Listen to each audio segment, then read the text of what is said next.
আপনি তো মালয়েশিয়াতে লং টাইম যাবত আছেন, স্টুডেন্টদের বিভিন্ন বিষয়ে পরামর্শ দিচ্ছেন, বিশেষ করে ইন্টারন্যাশনাল স্টুডেন্ট যারা। আপনাকে আমরা আসলে খুব আনন্দিত। স্টুডেন্টরা মালয়েশিয়ায় কেন উচ্চশিক্ষা গ্রহণ করবে, অন্যান্য দেশে উচ্চশিক্ষা গ্রহণ না করবে? Hello everyone, thank you so much আপনাকে আমাকে আপনাদের সাথে আমন্ত্রণ জানানোর জন্য। সো আপনি খুব ভালো একটা প্রশ্ন করেছেন যে কেন স্টুডেন্টরা আসলে মালয়েশিয়াতে পড়াশোনা করবে। আমার প্রশ্ন হচ্ছে কেন নয়।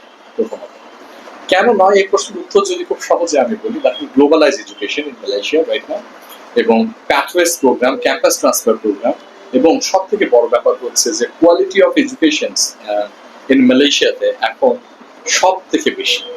যার জন্য আপনি দেখবেন এতগুলো foreign university branch campus right now in Malaysia, right now 16 above foreign university branch campus, plus শুধু তাই নয়, এই বছরের শেষের দিকে আরো অনেকগুলো ফরেন ইউনিভার্সিটি ব্রাঞ্চ ক্যাম্পাস মালয়েশিয়াতে অল্প কিছুদিনের ভিতরে হয়ে যাবে। So right now Malaysia is the education hub, further education hub of in all over the world in Bangladesh. For that reasons, স্টুডেন্টরা যারা মনে করে, যারা ক্যারিয়ার ডেভেলপ করতে চায়, যারা কোয়ালিটি অফ এডুকেশন চায়, যারা রিজনেবল ইফেক্টিভ ফিজের ভিতরে যারা মনে করে যে না আমরা খুব quality of standard with reasonable tuition fees, so specially Malaysia for them basically. Good sir, thank you. খুব সুন্দর আনসার দিয়েছেন। আমি মনে করি স্টুডেন্টরা খুব উপকৃত হবে, এবং মালয়েশিয়ার সম্পর্কে যে স্টুডেন্টদের যে একটা ধারণা, এটা আজকে এই ইন্টারভিউর মধ্যে ভেঙে যাবে ইনশাল্লাহ। দ্বিতীয় প্রশ্ন হচ্ছে, অনেক স্টুডেন্টরা নর্মালি বলে যে মালয়েশিয়া হচ্ছে third world country, first world country নয়। তাহলে মালয়েশিয়ায় যে সমস্ত স্টুডেন্টরা পড়াশোনা করবে, এই স্টুডেন্টদের মালয়েশিয়ার যে ডিগ্রি পড়াশোনা শেষ করার পরে, এই ডিগ্রি কি ইন্টারন্যাশনালি রিকগনাইজড? আপনি দেখেন, এটা আমি আমার যে প্রথমে যে আমি যেমনটা বলছিলাম, মালয়েশিয়ার গ্লোবালাইজ এডুকেশন, যদি গ্লোবালাইজ এডুকেশন না হতো তাহলে এতগুলো ফরেন ইউনিভার্সিটি ব্রাঞ্চ ক্যাম্পাস সেখানে হতো না। এবং UNESCO declare that Malaysia right now is the third education destination in all over the world.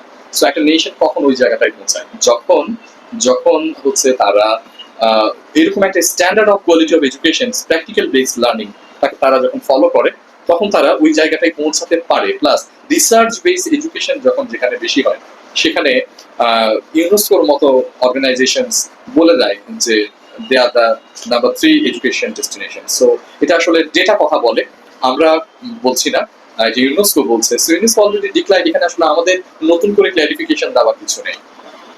G sir, thank you sir. আপনি তথ্য সহ ইউনেস্কো রেফারেন্স সহ, আর আমিও মালয়েশিয়া গেছি, আমি দেখেছি আসলে মালয়েশিয়ার এডুকেশন খুবই স্ট্যান্ডার্ড, ইউনিভার্সিটি পরিবেশ খুবই ফ্রেন্ডলি। তারপরেও আপনি যেহেতু প্র্যাকটিক্যাল, এই হিসাবে স্টুডেন্টদের কল্যাণার্থে আপনার কাছে আরো বিষয়গুলি জেনে নিলাম। যে অনেকেই বলে যে মালয়েশিয়ায় পড়াশোনা শেষ করার পরে এখানে সেটেল হওয়ার সুযোগ নেই, বিজনেস করার সুযোগ নেই, আমার দেশে ব্যাক করতে হয়। কিন্তু আমি প্র্যাকটিক্যালি আপনাকে দেখে যেটা বলতে চাচ্ছি, এবং স্টুডেন্টদের জন্য আপনি হচ্ছে জ্বলন্ত এক্সাম্পল, যে আপনি মালয়েশিয়ায় পড়াশোনা করে অ্যাবাউট 24 ইয়ার্সের কাছাকাছি, 2 যুগ বলা যায়, এখানে আছেন। সো এখানে প্রশ্নটা আবার করা নাই, তারপরে স্টুডেন্টদের ইয়াতে বলতে চাচ্ছি যে মালয়েশিয়ায় কি আসলে পড়াশোনা সেটেল হওয়ার সুযোগ আছে কিনা? একটা কথা বলি, if you have the skill, so if you have the skill you can cope up anywhere in the world. If you don't have the skill, আপনি মালয়েশিয়া কেন পৃথিবীর কোথাও থাকতে পারবেন না। বিকজ মালয়েশিয়াতে আপনি নেসেসারি মানে কথা বলে, আপনার যদি ওই স্কিল মালয়েশিয়া কন্টিনেন্টের সাথে যদি মিলে যায়, তাহলে আপনি সেখানে থাকতে পারবেন, তাহলে থাকতে পারবেন না।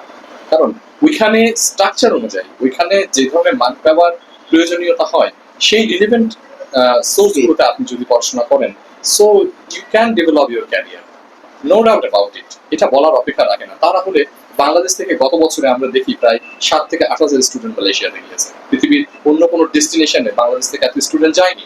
তাহলে ডেটা কথা বলছে, কেন স্টুডেন্ট তারা যাচ্ছে, তাই নয় কি? So this are the things. So যেখানে ক্যারিয়ার আছে, যেখানে কোয়ালিটি অফ এডুকেশন আছে, যেখানে স্টুডেন্টরা is going already education hub, সেখানে স্টুডেন্টরা খুব ভালো মতো ব্যাপারটাকে মানে ইউটিলাইজ করছে। So these are the things. For that reason, the Malaysia right now, the education hub in all over the world, In that case, if they have the career, if they have the skill, they can develop their career. Very easy and simple basically. Okay, thank you sir, thank you very much. Actually sir এই প্রসঙ্গে একটা কথা বলবো, স্টুডেন্টের উদ্দেশ্যে কি আপনি বলবেন যে বাংলাদেশের স্টুডেন্ট যারা কোন কোন সেক্টরগুলি যদি তাদের ফিউচার ক্যারিয়ার In Malaysia তে যদি বলি দেখেন hospitality industry, nursing, dentistry, MBBS, তারপরে হচ্ছে আপনার বায়োমেডিক্যাল, বায়োসায়েন্স, ফার্মেসি, তারপরে হচ্ছে আপনার লজিস্টিক্স, সাপ্লাই চেইন ম্যানেজমেন্ট, তারপরে ফিজিওথেরাপি, তারপরে এনভায়রনমেন্টাল হেলথ এন্ড সেফটি, এই ধরনের এই যে প্রসপেক্ট গুলো প্রায় 10-11টা প্রসপেক্টের নাম বললাম, এগুলো কিন্তু মালয়েশিয়াতে খুব বেশি মানে স্টুডেন্টের ক্যারিয়ারে মেডিকেল ইলেকট্রনিক্স ইঞ্জিনিয়ারিং এগুলো হচ্ছে মানে কি ওয়ে টু ডেভেলপ দ্য মানে ক্যারিয়ার। একটা বিষয় হচ্ছে স্যার, এই আপনি যে প্রসপেক্টগুলি বলছেন স্টুডেন্টদের জন্য, মালয়েশিয়াতে তো খুব কম টাকায় পড়তে পারতেছে, যেটা ফার্স্ট ওয়ার্ল্ড কান্ট্রিতে ফার্স্ট ইয়ার শুধু অনার্স ফার্স্ট ইয়ারে যেই টাকা স্পেন্ড করতে হবে, কিন্তু মালয়েশিয়াতে হোল অনার্স ডিগ্রি কমপ্লিট করতে পারতেছে। রাইট, এটা হচ্ছে একটা এক্সট্রা Exactly, অপরচুনিটি exactly. স্টুডেন্টদের জন্য। আচ্ছা স্যার, পরের প্রশ্নটা হচ্ছে স্টুডেন্টদের প্রশ্ন হচ্ছে যে মালয়েশিয়াতে যেমন অন্যান্য কান্ট্রিগুলিতে স্কলারশিপ অপরচুনিটি রয়েছে, আর তারপর স্টুডেন্টরা পার্ট টাইম জব করে তাদের পড়াশোনা চালিয়ে যেতে পারে, ফ্যামিলিকে সাপোর্ট দিতে পারে। মালয়েশিয়াতে কি এই ধরনের কোনো অপরচুনিটি আছে? দেখুন international student if you have, আমি আবার ওই জায়গায় ফিরে যাব, যাদের স্কিল আছে পড়াশোনার পাশাপাশি তারা চাইলে কি করতে পারে, তারা তাদের অ্যাকোমোডেশন ক্যান ম্যানেজ।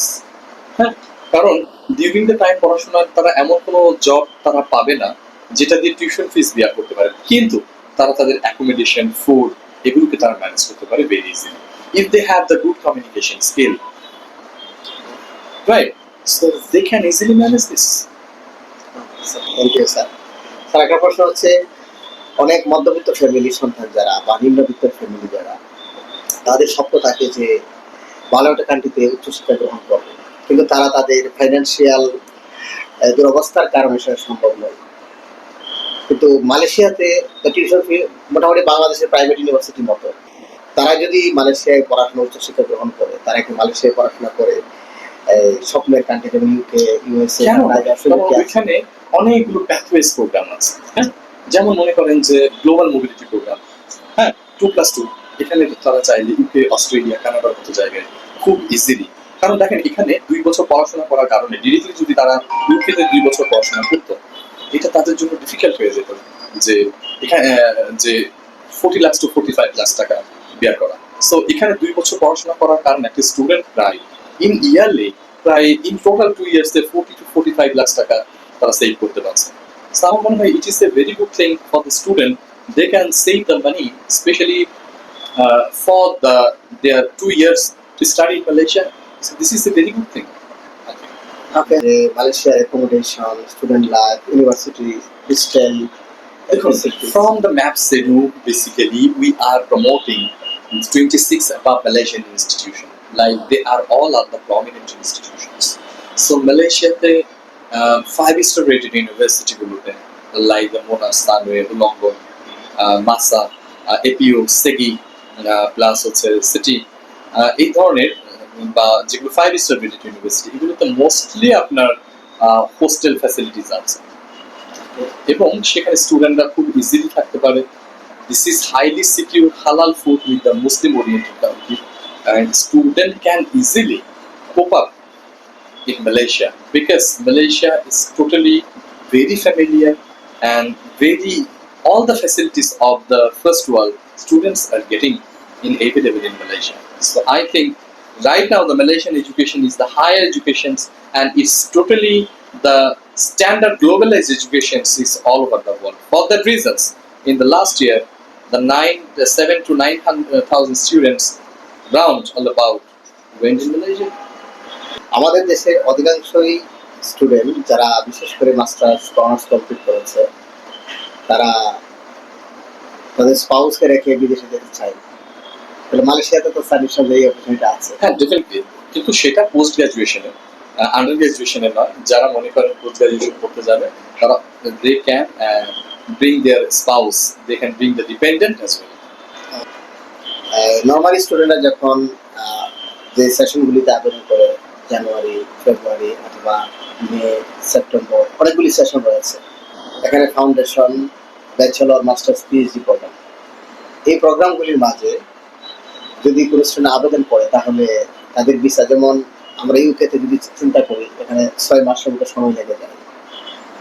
মালয়েশিয়াতে স্টুডেন্ট ভিসা প্রসেসিংটা ম্যাক্সিমাম কতদিন টাইম লাগে? আমরা সাধারণত দেখি 1.5 মান্থের মধ্যে entire processing of the student admissions is totally completed, because এটা is different from the UK, Australia and Canada.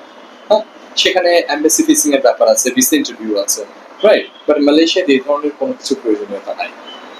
Fantastic opportunity for so এখানে স্টুডেন্টরা 1.5 মান্থের ভিতরে এন্টায়ার প্রসেস ক্যান, বিকজ এখানে অ্যাডমিশন প্রসেসটা অনেক ফাস্ট। স্টুডেন্টরা যেদিন থেকে সে ভিসা অ্যাপ্লিকেশন ফি পে করে, সো সেই দিন থেকে সেই প্রসেসটা সে নিজে দেখতে পারে, সে নিজে চেক করতে পারে, এবং এই process is very easy, very simple, এবং স্টুডেন্ট পুরো প্রসেসটার সাথেই থাকে, যার জন্য স্টুডেন্টদের ভিসা পাওয়ার প্রক্রিয়া যেমন এখানে সহজ, এবং ভিসা পাওয়াটাও হচ্ছে যে অলমোস্ট, আমরা কখনো 100% বলবো না, but it's all about 95%।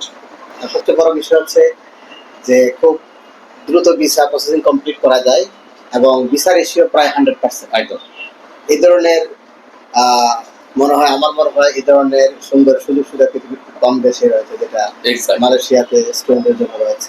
The biggest challenges international students usually face in Malaysia.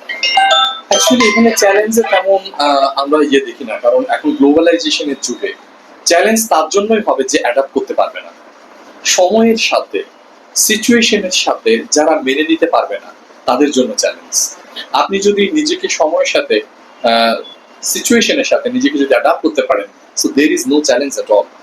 জীবনের প্রত্যেকটা জায়গায় চ্যালেঞ্জ আছে। জীবন কি কখনো স্মুথ ভাবে চলে? জীবনের পথ কখনোই মানে সমান্তরাল নয়। এখানে যেমন উথাল পাতাল রয়েছে, ঠিক তদ্রুপ ভাবে আপনি কোথাও একটা যাবেন, সেখানে চ্যালেঞ্জ ফেস করবেন না তা হয় না, কিন্তু সময়ের সাথে, বিবর্তনের সাথে আপনি নিজেকে কতটা অ্যাডাপ্ট করতে পারছেন, এটা হচ্ছে সব থেকে বড় ব্যাপার। যে যত বেশি সেটাকে করতে পারে, সে তত বেশি আপনার উন্নত, বা তত বেশি সে সমৃদ্ধশালী হয়। এটা হচ্ছে সব থেকে বড় ব্যাপার। ঠিক মালয়েশিয়া তো স্টুডেন্টদের জন্য ওইরকম আহামরি কোনো চ্যালেঞ্জ নেই, কিন্তু চ্যালেঞ্জ না থাকলেও চ্যালেঞ্জ আছে, যতক্ষণ পর্যন্ত সে কনসেন্ট্রেট করছে। যে কনসেন্ট্রেট করে তার জন্য চ্যালেঞ্জ গ্রহণ করাটা কোনো ব্যাপারই নয়। আমি মানব শরীর নিয়ে, হিউম্যান বডি, আমি কখনো অসুস্থ হব না, এই চ্যালেঞ্জকে আমি নিতে পারি? আমি কখনোই নিতে পারি না। আমি অসুস্থ হব, কিন্তু অসুস্থ হয়ে পড়ে যাব না, এই সক্ষমতা আমার থাকতে হবে।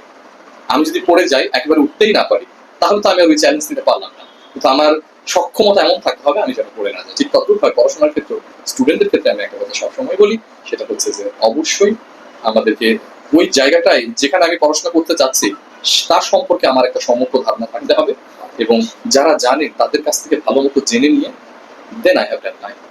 Thank you sir. যেখানে আমরা যাই না কেন, মানুষ যে কোনো সময় অসুস্থ হতে পারে।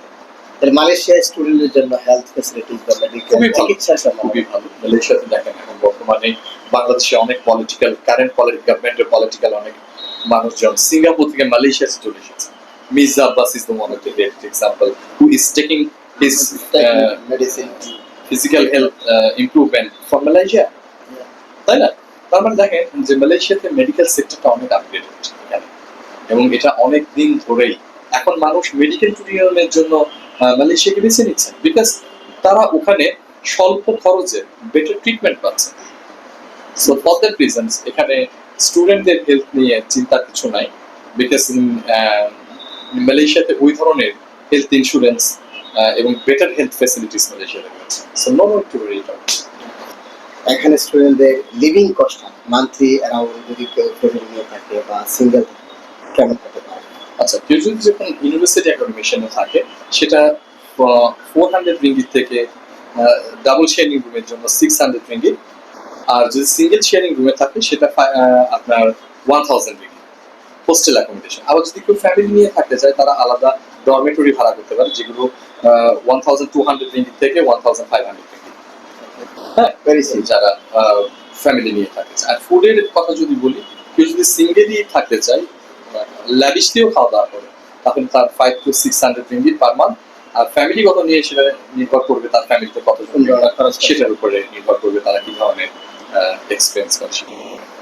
থ্যাংক ইউ স্যার, আপনার মাধ্যমে আপনার কাছ থেকে অনেক অনেক গুরুত্বপূর্ণ মালয়েশিয়ার প্র্যাকটিক্যাল এক্সপিরিয়েন্সটা শুনেছি। আমরা স্টুডেন্টদের, বাংলাদেশি স্টুডেন্ট যারা, তাদের মনে অনেক দ্বিধাদ্বন্দ্ব ছিল যে মালয়েশিয়ায় পড়াশোনা নিয়ে।